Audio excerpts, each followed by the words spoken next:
Hello साथीहरू, सबैमा सेवा अनि नमस्ते। आज चाहिँ मैले मिनी ब्लग लिएर आएको छु। तर यो चाहिँ मिनी ब्लग चाहिँ मैले पहिले नि गाउँमै हुँदाखेरि बनाएको थिएँ। अनि अहिले त यो खेतमा चाहिँ धान रोपेर पनि फल्ने बेला भइसक्यो। तर म त कस्तो अल्छी लागेर भिडियो एडिट त मैले पहिले नै गरेको, तर भोइस ओभर गर्नु चाहिँ कस्तो अल्छी लागेर अनि त्यसपछि आज चाहिँ म गरेरै छाड्छु भनेर चाहिँ बोल्दैछु साथीहरू। अनि हामी चाहिँ यति बेला मकै गोड्दै थियौँ। अनि यसपालि चाहिँ मकै छर्नु बित्तिकै अनि पानी पर्दैन नि त, धेरै पानी पर्दैन। अनि त्यही भएर यसपालि चाहिँ झार कम्ती धेरै थिएन।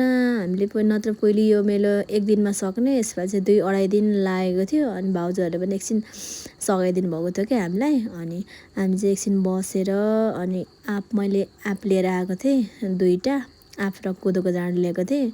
अनि आँप चाहिँ गुलियोवाला थियो। अहिले हेर्दा नि मलाई कस्तो मुख रसायो, कस्तो खाउँ लाग्यो। अब कहिले खानु पाउनु होला। अनि मम्मीहरूले चाहिँ खानु भएन, मम्मीले चाहिँ जाँड खानुभयो अलिकति। अनि आन्टीले त झन् केही पनि खानु भएन। अनि हामी चाहिँ यसो एकछिन मिठो गफ गर्दै अनि बिसाउँदै अनि फेरि खन्नुतर्फ लाग्यौँ। अनि खन्दै जाँडले अलिअलि तिरिमिरी पनि बनाएको थियो। अनि आज हामीले सकेनौँ पनि। यति भन्दै अनि बाई बाई साथीहरू, अझै राम्रो भिडियो लिएर आउनेछु म।